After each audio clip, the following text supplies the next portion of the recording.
And it shows that we're live on YouTube and on Facebook. Just going to check in a couple places before we get started.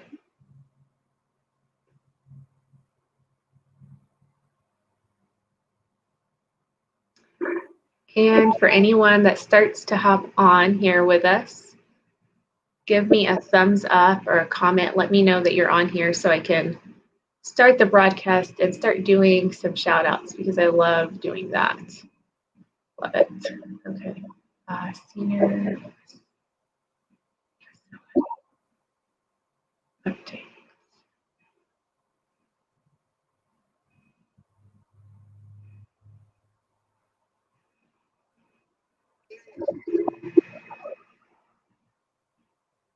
Okay, I'm just going to check in one other place. Bear with me, Marie. I'm hurrying it up. Nope, you're fine.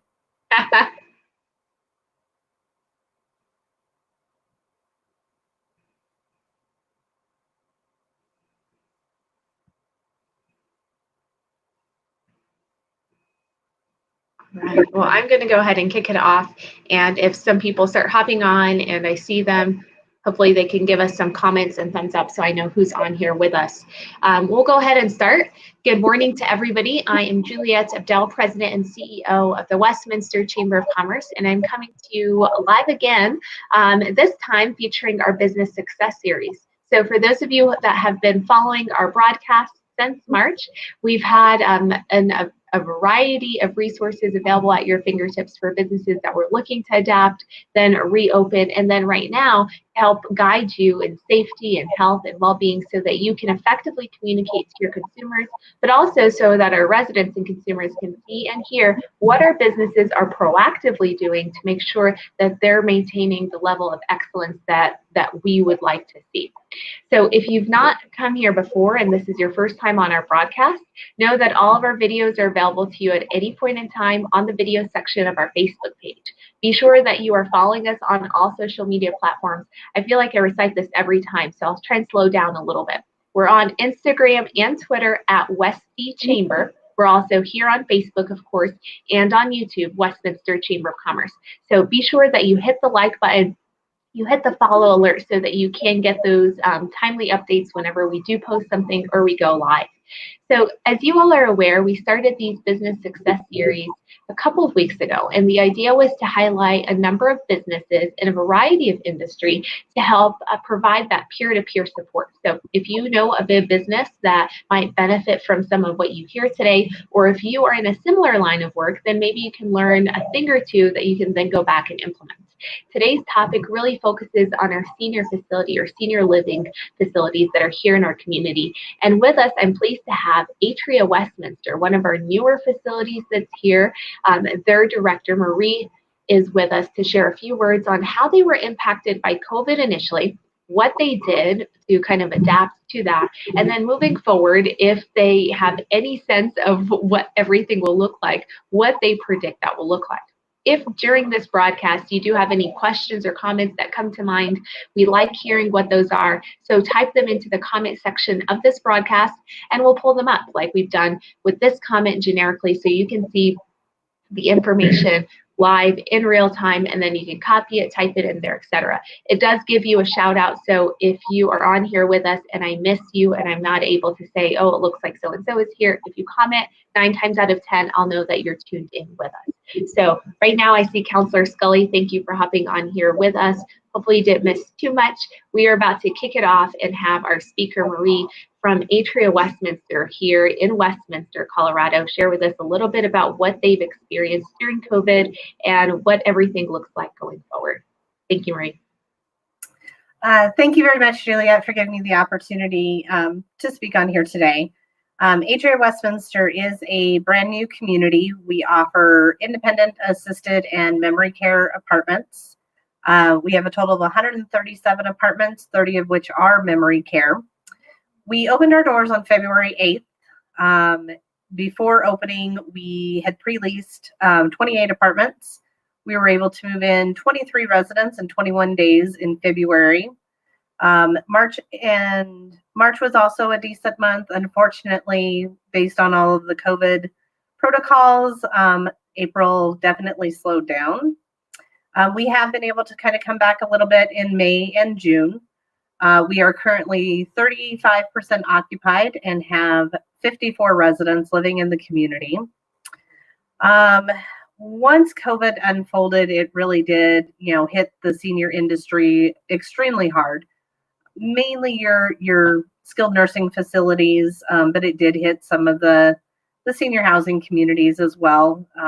With everything unknown, how it spreads, and the contact, that residents were having. We were lucky enough not to have a whole lot of residents at that time, so I guess that was one silver lining for us.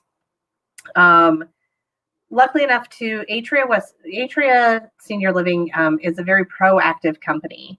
So they kind of saw the writing on the wall before everything started to hit. So they were starting to collect PPE. They partnered with a distillery in Louisville, Kentucky, where our home office is, to make hand sanitizer just for the Atria communities. So luckily enough, we have never been, any of our communities have not been without the PPE needed to be able to help keep our residents safe as well as our staff safe. Our staff has also done an excellent job of continuing the social distancing, not going places that they shouldn't be going, and really caring about the fact that what they do could impact the livelihood of our residents.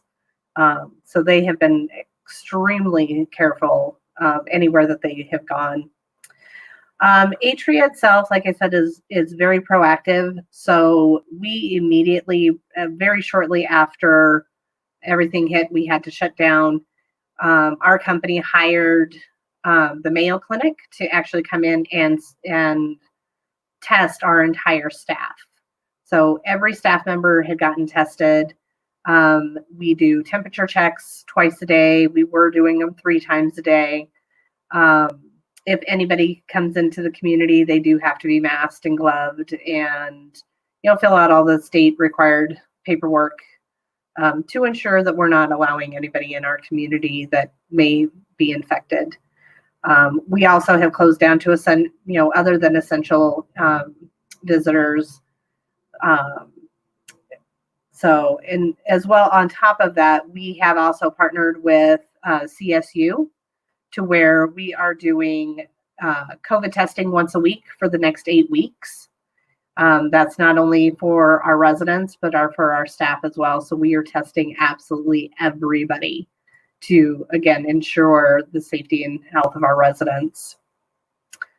When we're doing a move-in, we are requiring a COVID test within 4 to 7 days, depending on who administers the test, before a resident moves in. A resident can have equivalent to 2 movers and 1 family member to help them move in. And then they are quarantined until the following Thursday when the company administers a second COVID test. So again, we are very big on the testing. We're making sure our employees are tested before they start, making sure our residents are tested before and after they move in. Residents are required to wear masks if they're in the community. Luckily enough, we have been able to kind of go back a little bit on our protocols. So our residents are no longer quarantined in their apartments. They are able to go out into the community. We're doing social distance dining. We're basically doing it by floor. So one floor will be able to eat lunch. The next floor will be able to eat dinner. Otherwise, meals are being delivered to their apartments. We have in-room and out-of-room activities going on.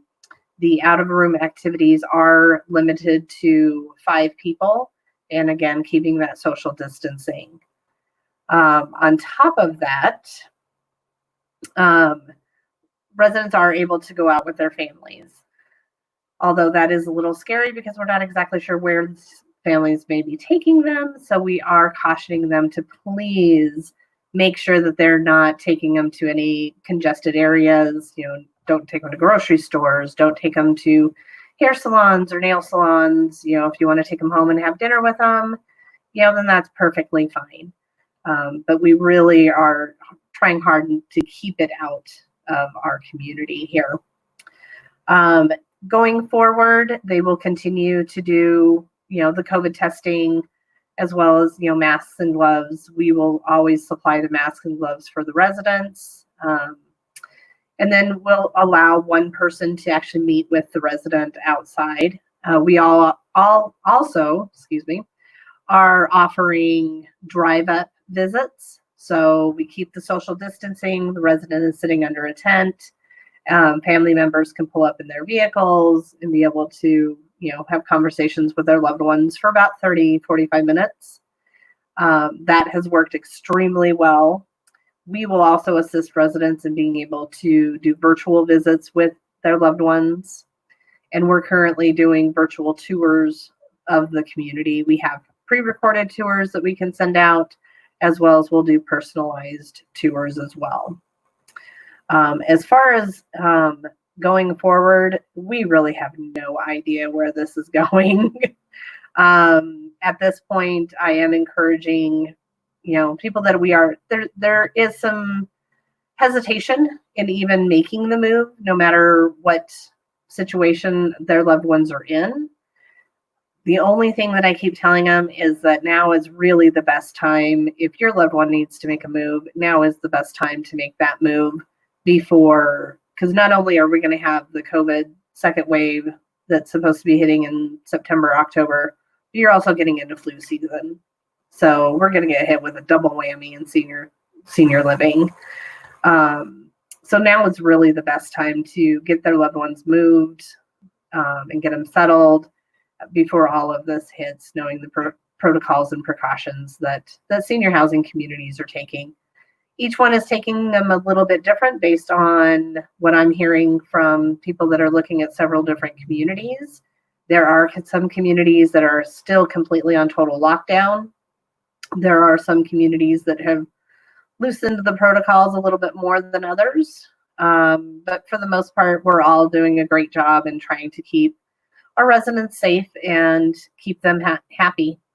Obviously, our goal is to be able to get back to normal business.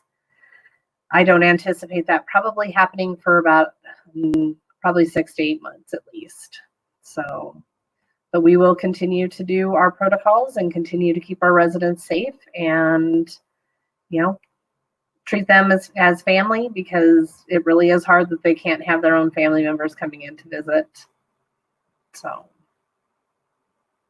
Well, I was waiting for you to give me your future prediction. I was hoping you had that answer for me. I've asked it of everybody, and no one seems to be able to look into the future quite yet. But if for those of you that have just hopped on, and I see Joshua Dutton, I also see Parker Brown and a couple others that tuned in with us. We have Marie from Atria Westminster, and she has touched on a wealth of information, things that they've done really as soon as COVID started unfolding. And before we hopped onto this broadcast, Marie and I were trying to figure out when the last time we saw each other was. It feels like it was a year ago, but I think it really was right before things started unfolding. And so that was around the time that their facility had actually started opening up and adding in residents. They were planning their grand opening and some things like that. But to hear some of the quick responses with their corporate working out in Kentucky and developing those hand sanitizers to get it out to the team, all the way to the immediate testing of employees and everyone by the Mayo Clinic. I think that's amazing that they've kind of gone above and beyond to make sure that their employees were immediately taken care of and that they weren't showing any type of signs or symptoms. It also was nice to hear some of the other ways that you've been able to support your residents. And I loved your sharing that there's an ongoing testing that you're doing right now to make sure that not only the team members are okay, but the residents. And then the staggering, I think, is probably the most creative idea that you all have had to make sure that you're not having all floors at once in the dining area or using the activity rooms and things like that. I've included as much of the comments that you've shared, Marie, and I tried to frantically type them because you had so many great ones into the comment section of this broadcast. So if you're just now hopping up with us and want to kind of get caught up, please review those and type away any questions that you might have. So, Marie, you touched a little on kind of what your facility is doing to prevent infections. And that has been shown with the restrictions on the external visits that used to come there and the transition to more of the virtual tours, the drive-by visits that are now there. And then if people are taking them out of the facility, then it's kind of more of a restricted parameter of where they're taking them to. So I loved that you kind of did that on your own. As far as your facility's communication plan, what has that looked like? And when I asked this, this is so much great stuff that you're doing. And I'm not just saying that. I mean, you guys have holistically gone in and thought this through in your approach. But I can tell you there's a lot of noise that's out there right now. And so how have you effectively communicated to your residents, to those external family members that are there, but to prospective people that were even considering moving in that might be on the fence now? How have you communicated kind of what you've been doing and what you hope to do? So there's a couple of avenues that we have taken. As far as residents and their families, we initially were sending out, from our executive director, Michelle, she would send out kind of a newsletter every month to let everybody know where we were at, what precautions we were taking, and really letting them know what the future holds for their loved ones. We have recently built an app, though, for our iPhones that family members can go on and actually see, because we do temperature checks of the residents twice a day as well. So family members can actually log into this app and register for their loved one and be able to see all of the temperature checks that they're having throughout the day. But on that app as well, it will have communication not only from our executive director, but from our RVP, as well as from John Moore, who is the CEO of Atria. So all of that information will be uploaded into the Atria app that resident families are able to get on and get that information.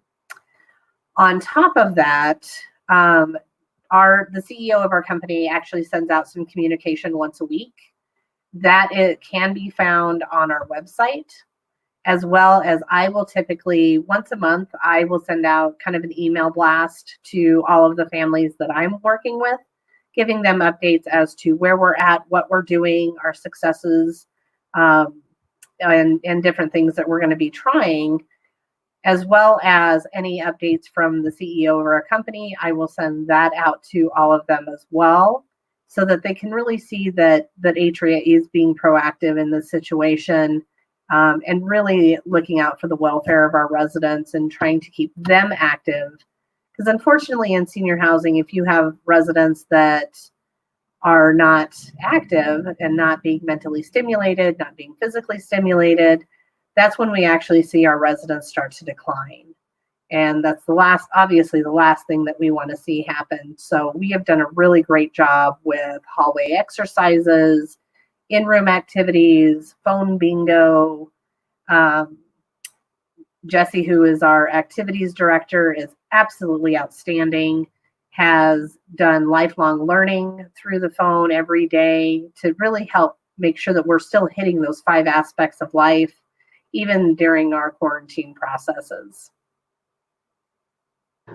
I would love to connect with your activities person.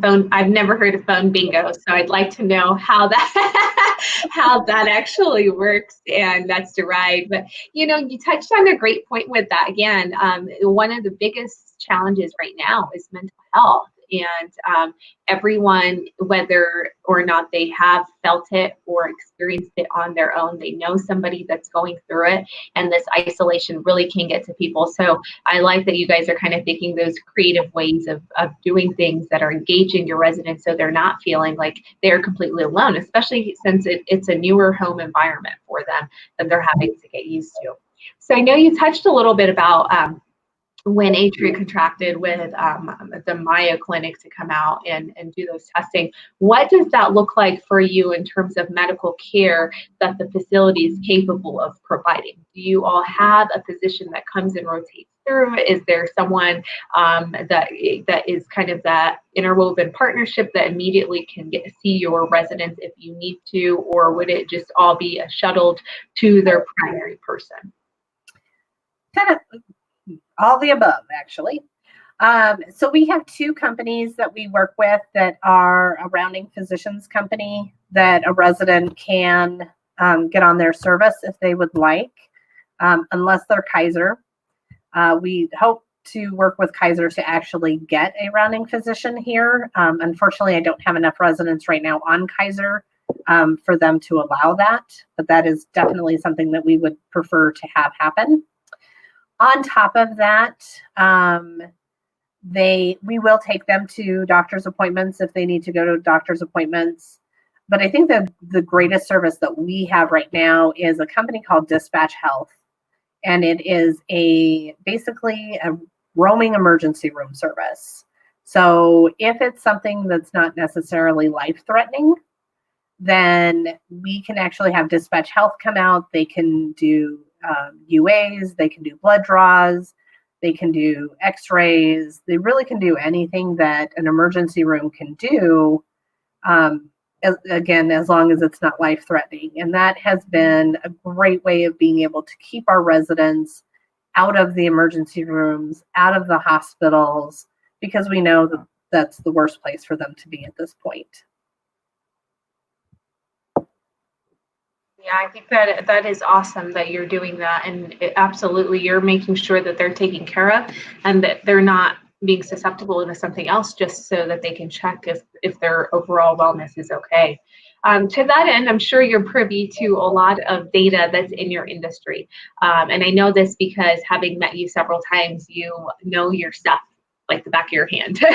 So I am sure that you are reading a lot of articles that are coming out, data and metrics that have kind of hit the senior living and senior facilities, especially during this time. Are there any that are notable that you're willing to share with us as far as, whether it's percentage of facilities in our region, in our states, that have taken great precautions, or the ones that have experienced some sort of a spread or cases?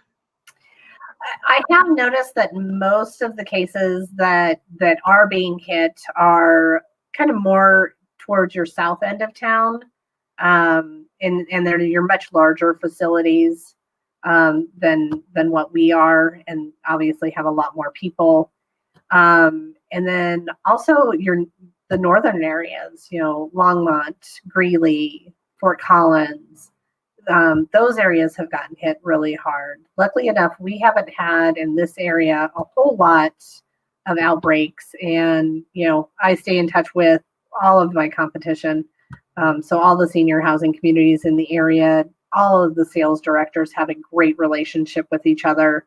We share information, and really everybody's been pretty successful in being able to kind of keep it out of their communities. Again, like I said, some have different protocols than others.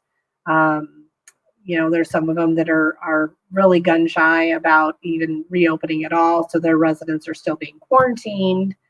But all in all, I'd have to say in this area, we're all doing a really good job in keeping our residents safe. And would you say that, I know this, and I tried to make sure that I highlight this earlier on, that you all are newer, and that's why a lot of your occupancy is different than some that have been around for several years. Would you say that projected growth-wise, this would be kind of a common admission into your living environment, or do you see a declining trend right now with everything that's going on? So, like I said, April was a tough month. We did have a little bit of a decline there. We kind of came back in May. So typically in senior housing, you're looking at anywhere from 4 to 5. On average, you're looking at 4 to 5 move-ins per month. And that's, pre-COVID, and hopefully post-COVID. So last month we did do 9 move-ins. This month we're probably looking at about 5. So things have kind of come back, but the amount of people that are actually looking has definitely slowed down. I've actually been a lot of our move-ins have been people that I worked with back in like December and January that are kind of coming back around. Mhm. Which is incredibly interesting because when you look at the the real estate market, for example, that hasn't slowed, and so I'm curious: are more people holding on to their loved ones or trying to support them more in home as opposed to transition them to another living situation during this time, or what would be that hiccup or reasoning that they're not looking? Yeah, so kind of what we're getting is, people want to wait until COVID is over. Unfortunately, we have a lot of seniors that are not going to be able to wait until this pandemic is over. We have other ones that want to wait until we're able to let them come in to visit with their loved ones. Again, that's probably going to be something that's not going to end anytime soon. And really, I mean, if there's any kind of messaging that I want to get out there, it's that, we need to be proactive rather than reactive. And unfortunately, we see a lot of people that wait too long. And then their loved ones end up in a nursing home and never come back out again. And we really want to be able to, in any one of our senior housing communities, whether it's me or the Legends or anybody else that is out there, we want to offer that quality of life that seniors deserve. And there's a lot of them that just can't get it at home. They don't have the socialization. They're not eating well. They're not taking care of things like they used to. I mean, I've heard horror stories of, mice in people's apartments or in their homes because they're not keeping their homes clean because they can't. People that are either gaining weight because they're eating a lot of junk food or they're losing weight because they're just not eating. These are tall tale signs of when somebody needs to make that move. And we really want to make sure that we're here for them and we're able to keep them safe. Wow. Well, thank you for sharing that plug. Because I always like to end with how can people help. So I think that was a very well delivered and timely response that you could have provided in advance of my question. Really, make sure that people are really looking out for the folks that they care about truly, and make sure that they get what they need when they need it, as opposed to trying to delay that to a later point in time and inevitably not getting that. So if people are interested in learning more about Atria, is there a website that they can go to, or how can they also reach out to you? So we are on Facebook as well as our website. It's atriawestminster.com. A lot of really great information on there, or they can also reach out to me directly.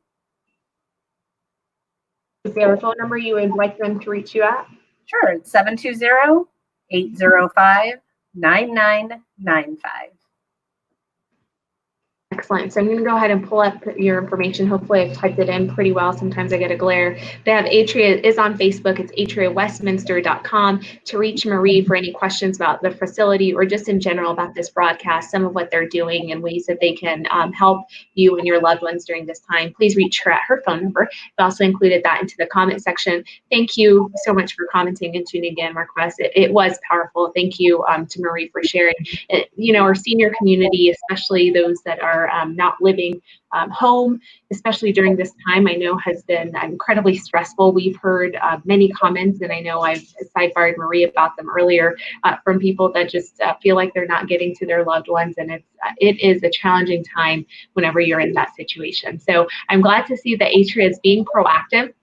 Instead of taking a reactionary approach, that you went in and you partnered where you could in terms of health, safety, and providing the resources to empower your employees and your residents to truly still be engaged, to live, and to feel as normal as possible, especially during this time.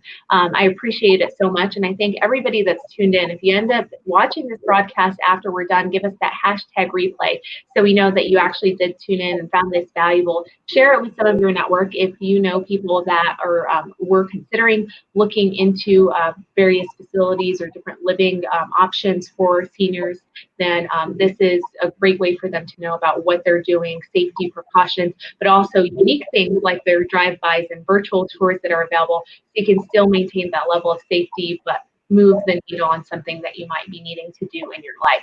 I was also very encouraged to hear about some of those stats that you shared, Marie, with a reduced percentage really in our area and more further toward the south. And then that greater sense of communication between all different communities. I think that's incredibly integral that we're all collaborating and partnering where we can to make sure that we're supporting one another, because our individual issues are not just unique to us. They're felt by every other one. And sometimes hearing how we've taken those challenges and created opportunities from them from another peer is incredibly important.